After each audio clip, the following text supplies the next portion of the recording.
नमस्कार, मैं कीर्ति और आप देख रहे हैं जीके न्यूज। एक तरफ तो प्रदेश की योगी सरकार तमाम तरीके के दावे करती है और तमाम तरीके की योजनाएं चला रही है जिससे महिला सशक्तिकरण को बल मिले, महिलाएं सुरक्षित रहें। लेकिन प्रदेश में उनके ही अधिकारी महिलाओं को सुरक्षा देने के लिए, महिलाओं को न्याय देने के लिए पैसे की मांग करते हैं और कहीं ना कहीं दबाव में आकर के उनको न्याय देने से पीछे हट रहे हैं।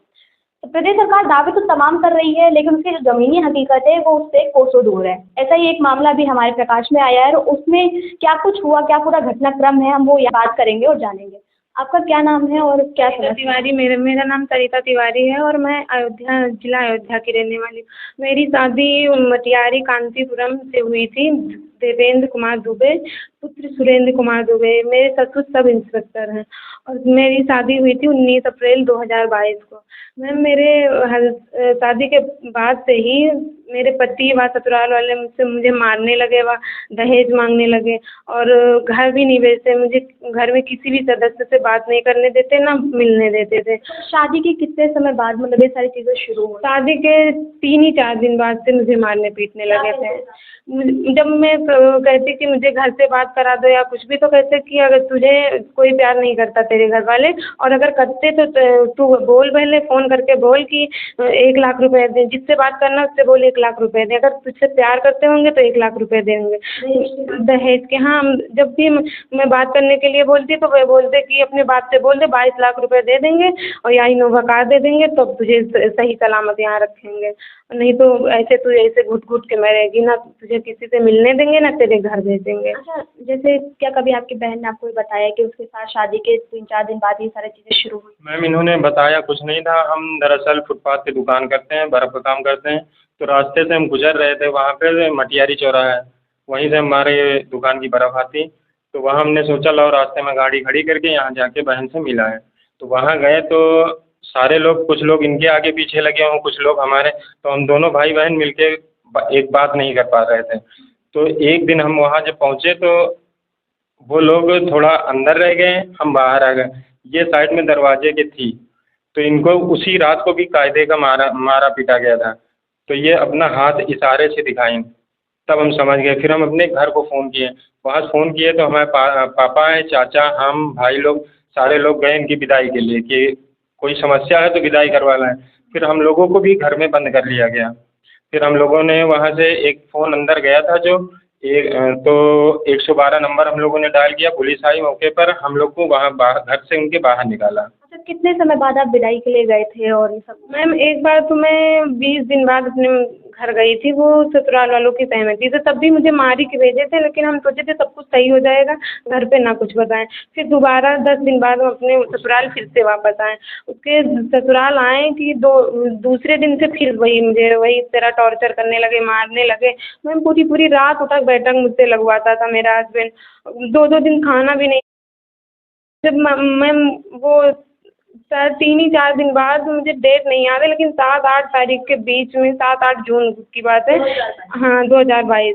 मेरे हस्बैंड और मेरे सास, ससुर, जेठानी सब लोग मिलके मुझे फिनाइल पिलाए थे और जब मैं चिल्लाने लगी तो उनके रहने वाले किराएदार मुझे हॉस्पिटल लेके गए। तो मेरे हस्बैंड और मेरी सास भी गई थी और वहाँ से जब आए हैं तो मैं रोने लगी कि मेरे घर से बात करवा दो, और नहीं हम ऐसे तड़प के मर जाएंगे, तुम लोग कोई सूचना नहीं दोगे मेरे घर वालों को, मुझे मार डालोगे, तुम्हें पैसा चाहिए तो मुझे मेरे घर भेज दो, मारो मत। उसके बाद आप लोगों को ससुराल की तरफ से फ़ोन आया या नहीं मैम, कोई फ़ोन नहीं आया, किसी ने फ़ोन नहीं किया। नहीं पता चला कि इनको फिनाइल पिलाया गया। इनको फिनाइल पिलाया गया, हॉस्पिटल में एडमिट भी कराया गया, वहाँ से छुट्टी लेके आ भी गई और इनको फिर से घर में मारा पीटा गया। किस लिए कि अपने घर में ये चीज़ बोलो कि हाँ तुम्हारे पापा ने ये चीज़ बोला है कि फिनाइल पीना। मुझे मार के हस्बैंड और जिठानी सास ये बुलवाई कि बोलो कि तुम्हारे बाप ने बोला है पीने के लिए। मैम, अगर नहीं बोलते मुझे मार डालते वो लोग, इसीलिए हम बोले कि हाँ मेरे बाप ने बोला है पीने के लिए। अच्छा, इतना सब कुछ हुआ, आपने कहा कि आप लोग विदाई कराने के लिए गए और आप लोगों को भी कमरे में बंद करके मारा गया, पुलिस के आने पर सब कुछ छूटा, तो उसके बाद आप लोगों ने कोई कार्रवाई की, कोई एप्लीकेशन? कार्रवाई हम लोगों ने हर जगह किया लेकिन ऐसा कुछ नहीं हुआ, कहीं से इंसाफ नहीं हुआ। हम अपने यहाँ थाने से FIR करवाएं, थाना पटंगा से, वहाँ से SI ने हमसे मांग किया कि रुपए हमको 50,000 रुपये दो। जी, कमलेश कुमार सरोज। कमलेश कुमार।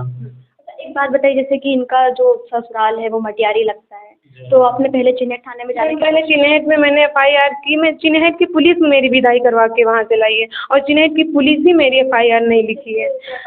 उन्होंने बोला कि तू अपने घर जाना चाहती है तो अपने घर जा, क्योंकि मेरे वो ससुर सब इंस्पेक्टर है तो पुलिस उनकी सुन रही है, मेरी नहीं सुन रही है। अभी भी वो चिन्हित में नहीं, अब जब से मेरा ये सब मैटर हुआ तब से वो अपना ट्रांसफ़र गोरखपुर करवा लिए हैं और प्रेजेंट टाइम जब ये घटना हुई थी तो वो विभूति खंड में थे। जी मैम। अच्छा, चिन्हित थाने में जब FIR नहीं लिखी गई तो उसके बाद आप लोगों ने क्या किया? कभी योगी आदित्यनाथ के पास, उनकी जनता दरबार? नहीं मैम, ऐसा कोई चीज़ बचा नहीं जहाँ पे हमने ऑनलाइन या जहाँ जाने वाला था एक दूसरे से पूछ के हम पहुँचते गए, लेकिन कहीं से कुछ भी नहीं हुआ। जैसे आपने बताया कि आपने अपने गांव जा कर के पटरंगा से ये FIR करवाई, तो उसका अभी यहाँ पर ट्रांसफ़र किया गया है कि नहीं? नहीं, अभी ट्रांसफ़र नहीं हुआ है, वहाँ अयोध्या न्यायालय में है।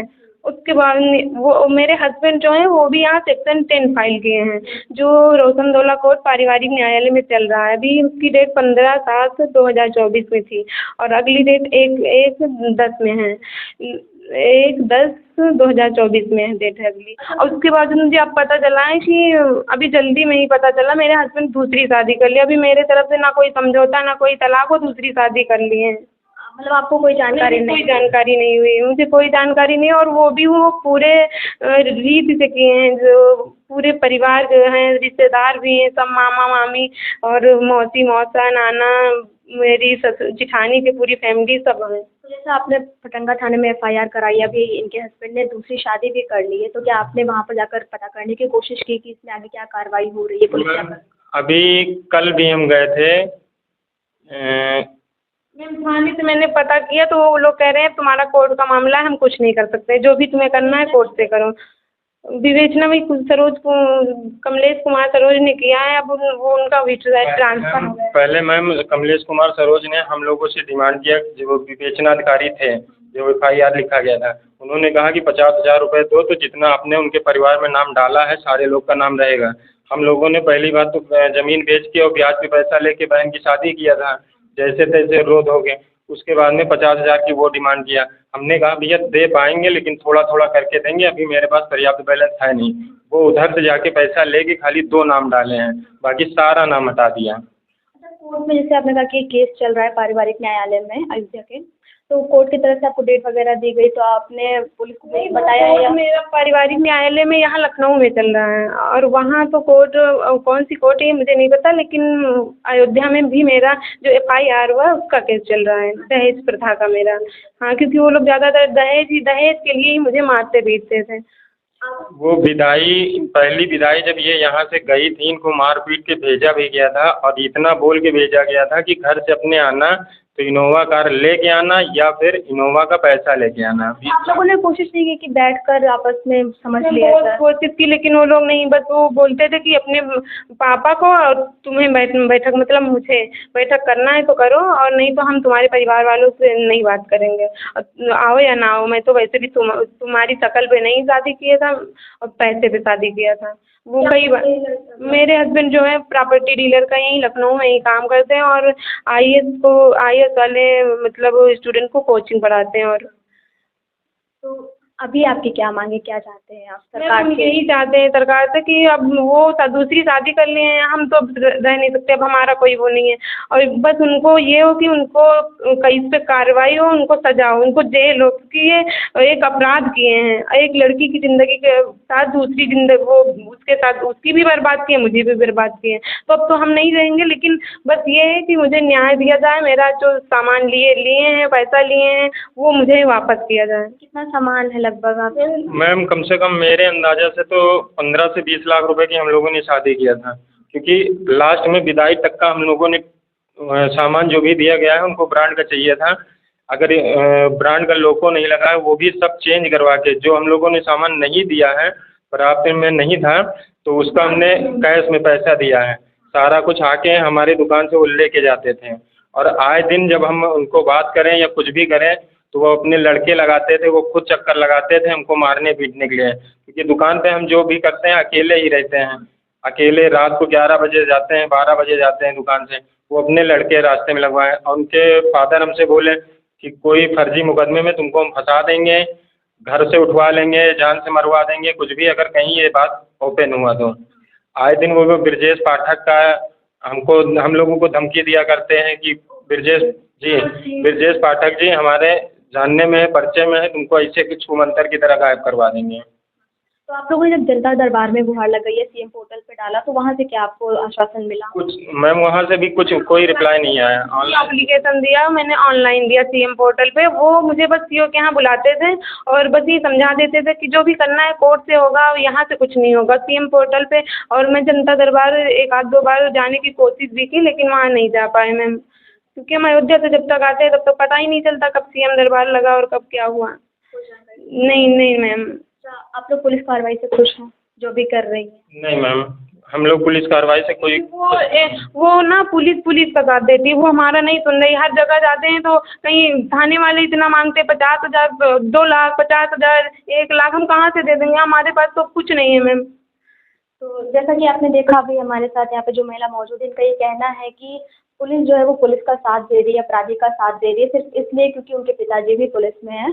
सरकार दावे तो कर रही है लेकिन उनका ज़मीनी स्तर पे कितना पालन हो रहा है वो आप इनकी बातों से अंदाज़ा लगा सकते हैं। जिस तरीके का इनका मामला सामने आया है, दहेज के लिए इनको मारा पीटा जा रहा है, इनको प्रताड़ित किया जा रहा है और पुलिस सब कुछ जानते हुए भी इसमें कोई कार्रवाई नहीं कर रही है। तो ये अपने आप में एक सोचने वाली बात है कि सीएम के तमाम दावों के बाद भी, सीएम के तमाम कड़े निर्देशों के बाद भी आखिर पुलिस इतनी निर्भीक और निडर हो के कैसे जो ज़रूरतमंद लोग हैं, जो पीड़ित लोग हैं, उनको न्याय देने से इनकार कर रही है। कैमरा पर्सन के साथ में किसी चीज़ के लिए।